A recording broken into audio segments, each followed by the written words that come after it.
26 বাংলায় বিধানসভা নির্বাচন, তার আগে প্রধানমন্ত্রী নরেন্দ্র মোদীর বক্তব্যে বঙ্গবন্দনা। লোকসভা শীতকালীন অধিবেশনে আলোচনার প্রসঙ্গ বন্দে মাতরম।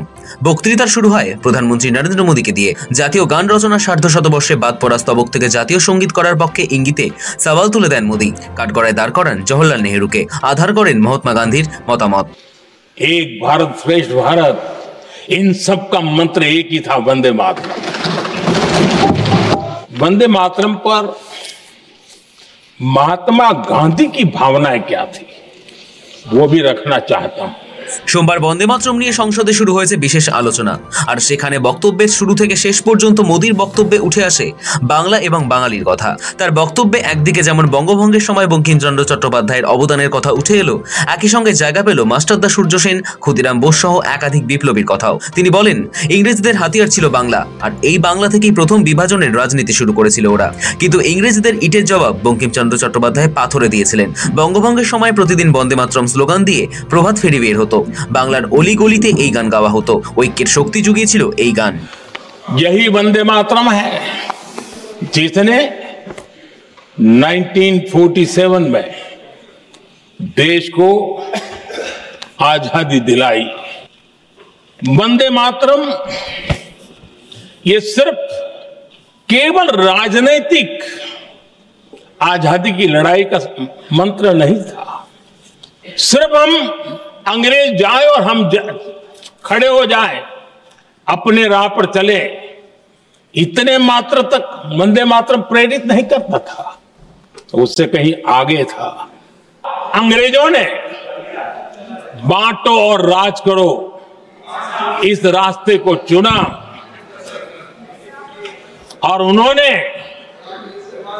बंगाल को इसकी प्रयोगशाला बनाया। अंग्रेजों का मानना था कि एक बार बंगाल टूट गया तो ये देश भी टूट जाएगा।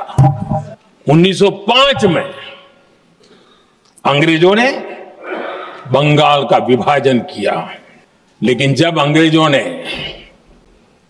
1905 में ये पाप किया तो वंदे मातरम चट्टान की तरह खड़ा रहा। वंदे मातरम गली गली का नाद बन गया था। সংসদে বন্দে মাতরমের 150তম বার্ষিকী উপলক্ষে একটি বিশেষ আলোচনায় প্রধানমন্ত্রী মোদী বলেন, এই বর্ষপূর্তি কেবল ঐতিহাসিক ঘটনার স্মরণের সুযোগ নয়, ভবিষ্যৎ প্রজন্মের জন্য শিক্ষার মাধ্যমও হতে পারে। মোদীর মতে বন্দে মাতরমের 150 বছরের যাত্রাপথেও বহু ঐতিহাসিক মাইল ফলক অতিক্রম করেছে। और हमारे लिए गर्व की बात है कि वंदे मातरम के 150 वर्ष निमित्त इस ऐतिहासिक अवसर के हम साक्षी बन रहे हैं। एक ऐसा कालखंड जो हमारे सामने इतिहास की अनगिनत घटनाओं को अपने सामने लेकर के आता है। आने वाली पीढ़ियों के लिए भी, दर पीढ़ी के लिए भी ये शिक्षा का कारण बन सकती है, अगर हम सब मिलकर के इसका सदुपयोग करें तो। বিরোধীদের নিশানা মোদীর। কংগ্রেস বন্দে মাতরমের গুরুত্বপূর্ণ স্তবক বাদ দিয়েছিলেন বলে আগেই দাবি করেছিল বিজেপি। সংসদেও সেই একই কথা বললেন মোদী।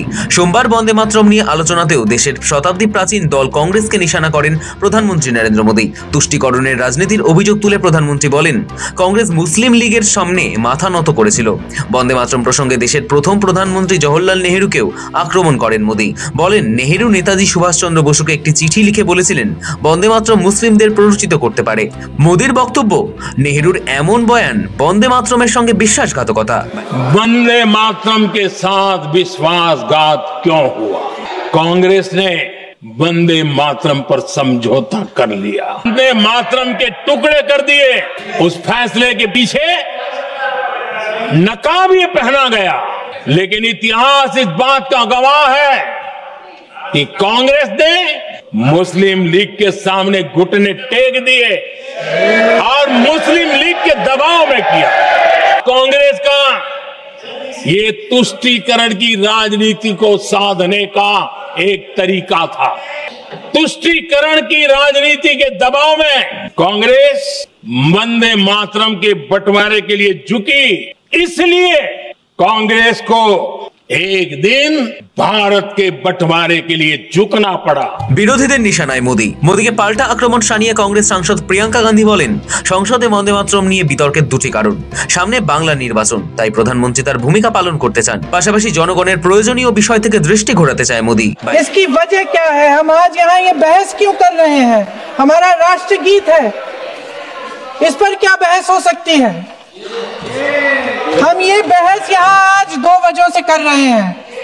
पहला कि बंगाल का चुनाव आ रहा है, हमारे प्रधानमंत्री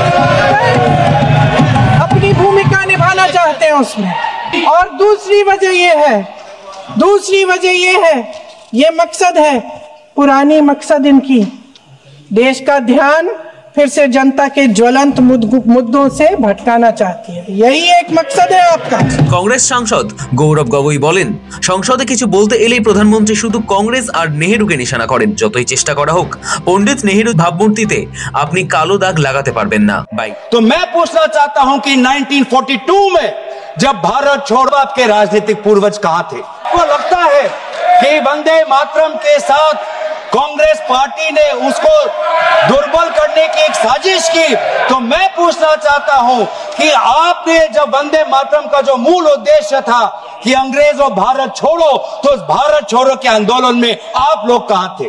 और बंगाल में आपके जो राजनीतिक आपके गुरु हैं, मैं उनका नाम भी लेना नहीं चाहूंगा, और उन्होंने भी खुद कहा था कि भारत छोड़ो आंदोलन में भाग नहीं लेना चाहिए।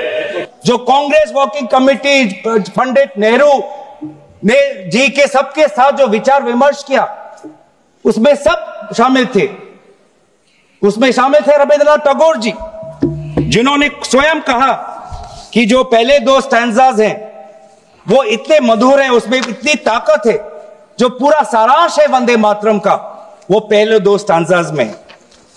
और पंडित नेहरू जी ने भी उस वर्किंग कमेटी में कहा, उस रेजोल्यूशन में पंडित नेहरू जी को मैं कोट करना चाहूंगा, The words Vande Mataram became a slogan of power which inspired our people and a greeting which ever reminds us of our struggle for national freedom.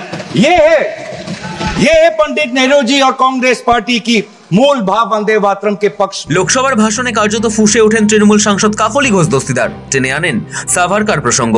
By. হোক বন্দে মাতরম শুধু জাতীয় গীত নয়, শুধু প্রার্থনা নয়, শুধু কাব্য নয়, এ প্রত্যেক ভারতবাসীর হৃদয়ের গভীরে এক সংকল্প, এক চেতনাবোধ সৃষ্টিকারী আবেগ, যা হাজারো হাজারো লাখো লাখো কণ্ঠে ধ্বনিত হয়ে ভারতবর্ষের স্বাধীনতা সংগ্রামকে এগিয়ে নিয়ে যেতে উদ্বুদ্ধ করেছিল।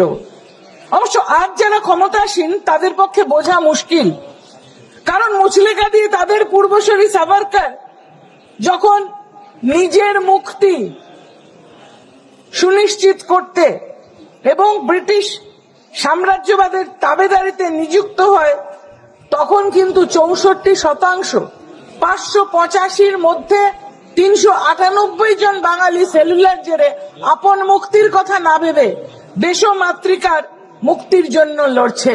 তাৎপর্যপূর্ণভাবে লোকসভায় যেভাবে মোদীর বক্তব্যে বাংলা এবং বাঙালির কথা উঠে এলো, তাতে রাজনৈতিক মহলে প্রশ্ন, বঙ্গ নির্বাচনের দিকে তাকিয়ে কি এই বঙ্গবন্ধু না বারবার বাংলা বিরোধী বলে কেন্দ্রের বিজেপি সরকারকে আক্রমণ শানিয়েছে তৃণমূল? এমনকি এই ইস্যুতে মোদী শাহকে আক্রমণ শানিয়েছে মমতা বন্দ্যোপাধ্যায় এবং অভিষেক বন্দ্যোপাধ্যায়ও।